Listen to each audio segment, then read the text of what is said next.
website in my Future of the Vikings series about the secondary. And I mean, my head was spinning by the end of writing this article. Starting out with just the cornerbacks. Who is playing corner is a great question for the Minnesota Vikings next year. And oh, by the way, outside of quarterback, it's probably the most important position on the field in the NFL today because it's all about passing and stopping the pass. And we saw this year when you don't have good cornerback play, it's really hard to have a good passing defense. And the Vikings got lit up on a number of occasions in the past because Xavier Rhodes fell off. Trey Waynes was kind of who Trey Waynes is. And the rotation that they tried at the end worked against David Blau, but, good for you, right? So, I don't know. Can you answer that question? Who is playing cornerback for this team? If you give me the benefit of the doubt that you're giving me the 25th pick to pick a corner, because I'm not using that on an offensive lineman if I'm Courtney Draft Scout. So Courtney R Draft Scout. I used your own middle initial. Okay, fine, we'll do that. Okay. So you're gonna have Mackenzie's gone. Mackenzie Alexander's gone. I'm actually saying that they're gonna re-sign Trey Waynes. Really? I think they can get him for a steeper discount than what it would have been worth earlier in the year. It's not like you'd want to use a franchise tag on him. That's silly. So you need a new nickel, and you need to fill in where you'd have Xavier Rhodes, because I do believe that they'll part ways. So go ahead and you can pencil in Mike Hughes as an outside corner. You can have Holton Hill, the third, behind both outside corners. So you're looking at 25, somebody who can play nickel. Or you're going to hit free agency and try to pick somebody up there once you clear some cap space. Yeah. But in order to do that, you've got to get these extensions done first. And I'm looking over some of your scenarios and figuring out which happens first, the succession plan, the whole thing. It makes it tricky. But the cornerback group itself is probably the biggest conundrum that this team faces, of wondering what happens. Who do you have? Who is going to play the cornerback position in 2020? Is it funny to you that we never talk about Trey Waynes? It just never comes up. I feel like we talk about him all the time. Really? I feel like we talk about Xavier Rhodes constantly. Well, for good reason.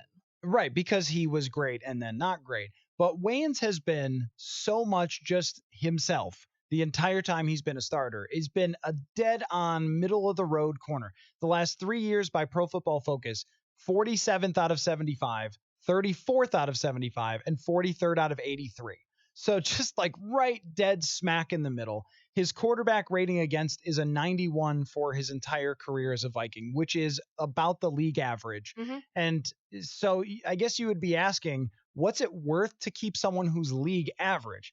And I looked at two other guys who were around his similar stats and PFF grades. The guy from Indianapolis, Pierre Desir, I think is how you pronounce it. And then Prince Amakamura, who I have no problem pronouncing. They both made about $9 million or somewhere between $7.5 and $9 million when they signed their recent contracts. So is it worth it to have Trey Waynes, a guy who you know is going to be somewhere between the 34th and 47th best corner in the NFL, under contract in a very tight situation for $7.5 to $9 million a year? That one's tough. I'm not saying you're wrong. I think it's very possible they bring him back. That one would be tough for me, though, to pay him that much just because Zimmer loves his guys. True, but don't you think you could potentially get him for a discount? Because he started out the season, you're thinking, okay, this guy's actually going to outplay his value or play up to the value that he could be one of the best guys at his position to hit free agency. But he was very average. It's the same flaws in his game that he can't get his head around. Always showed up year there. one and showed up in year 4. Yep. And wherever he's at now, too. So, I mean, that to me is that's a no-brainer that you should be able to negotiate somewhat of a hometown discount, because you're not going to be able to get it elsewhere with Kirk Cousins. I'm just thinking like big picture cap-wise, you got to be able to get it in certain places. Where else would you go on the free agent market, though, with the cornerbacks that you could, because you're going to be out overpaying regardless if you hit free agency. And I think that if you can work out a longer-term deal with Trey Waynes to remain here, to be in a defense that he's been in his entire NFL career, to give him a bump from where he's at now, but not such an astronomical bump that you're hurting beyond this, and that you could potentially be active elsewhere in free agency, I think it's worth at least a sniff as you're trying to, work out prioritizing certain positions and certain guys from your own team in free agency. The cornerback market is not particularly exciting for the outside corners. You have some decent nickel corners like Brian Poole, and Chris Harris is really good. But Byron Jones of the Cowboys is really the only guy that you look at who you think, okay, he's a difference maker that you would pay a lot of money for. And Over the Cap is estimating that he's going to be around $16.5 million per year, which this team just really doesn't have. So your options at the cornerback position would be to re-sign Wayans, hope he takes less.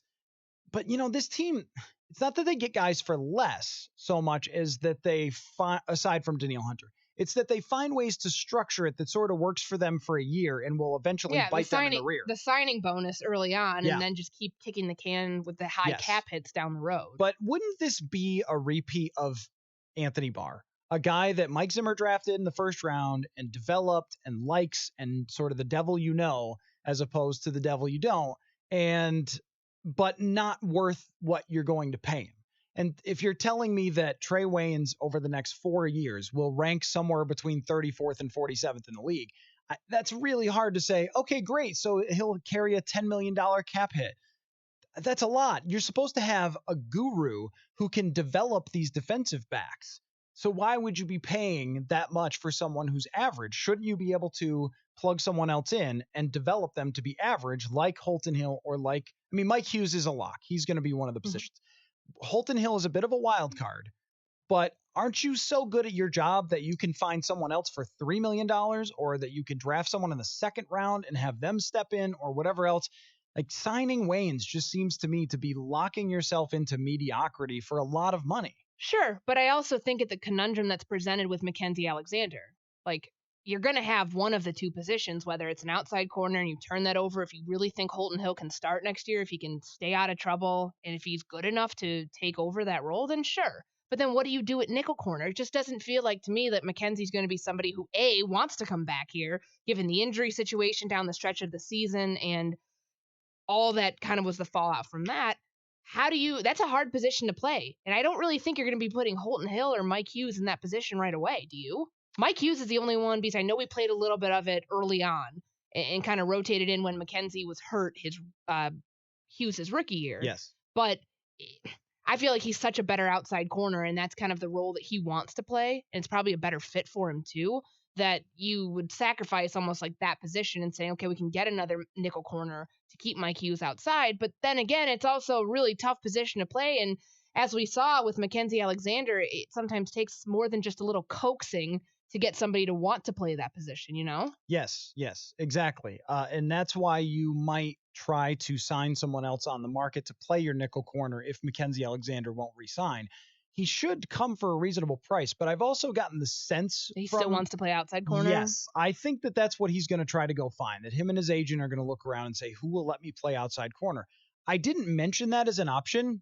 That actually kind of is an option for the Vikings, to put him at outside corner, Mike Hughes at the other outside corner, and sign someone else and have Holton Hill be your rotational guy, or have Alexander and Hill battle for the spot. I think the bottom line here is I really have no idea what they're going to do.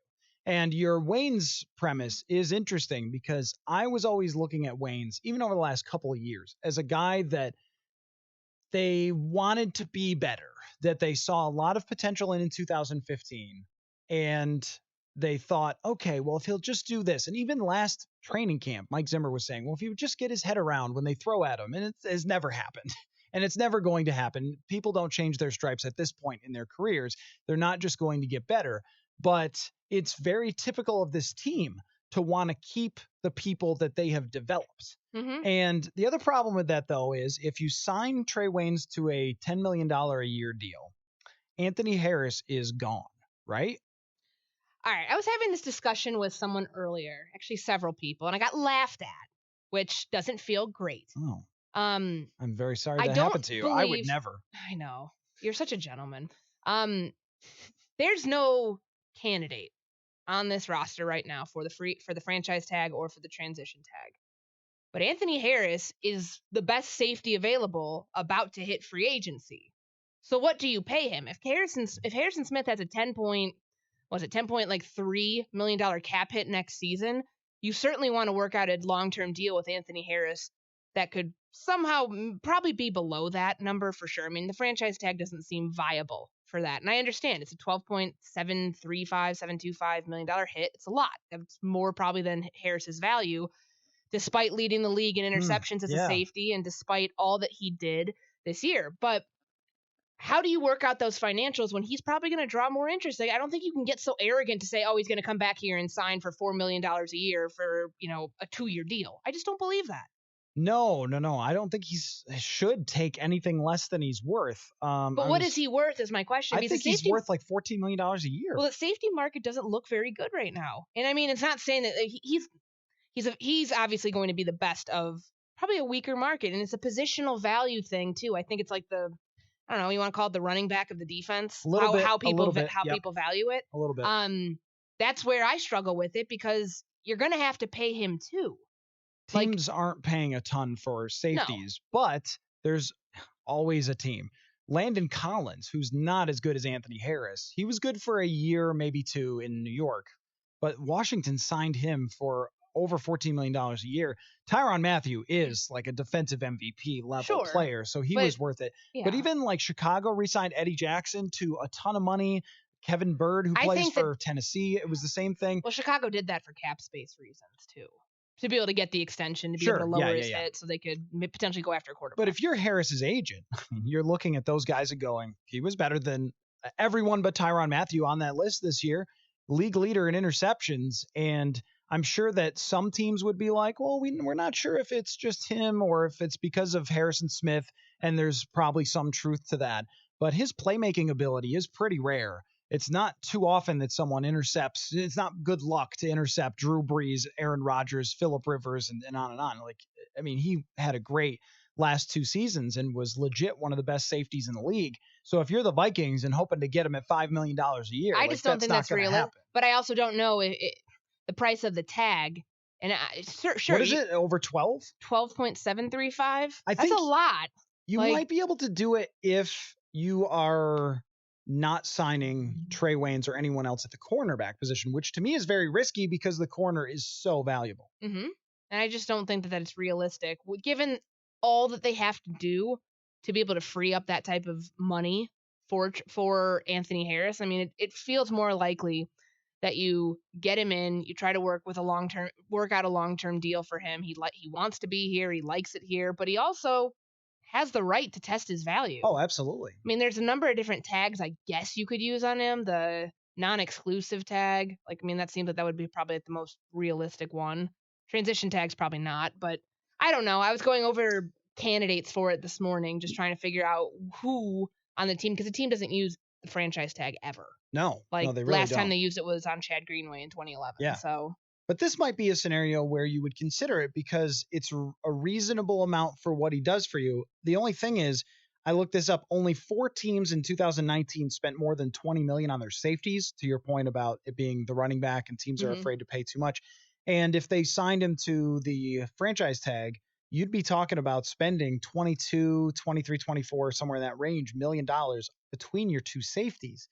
That's really hard to do. And the other question is, as great as Anthony Harris was over the last 2 years, this team doesn't often under Mike Zimmer ask itself, well, could we replace that guy? Could we replace that? And that's your point about Waynes, is they like to bring back the guys they know and who know the system rather than saying, we probably could just fill somebody else in there and be okay. Mm-hmm. Corner is not generally a position where you could just throw in somebody, but Sendejo was great next to Harrison.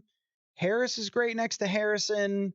They don't have anybody on the roster, and Mike Zimmer clearly is not a J-Ron Curse fan, but... Nor do I think J-Ron wants to come back here. No, that's definitely not the case. But Trey Boston, for example, he's a playmaking safety. He's kind of a deep safety.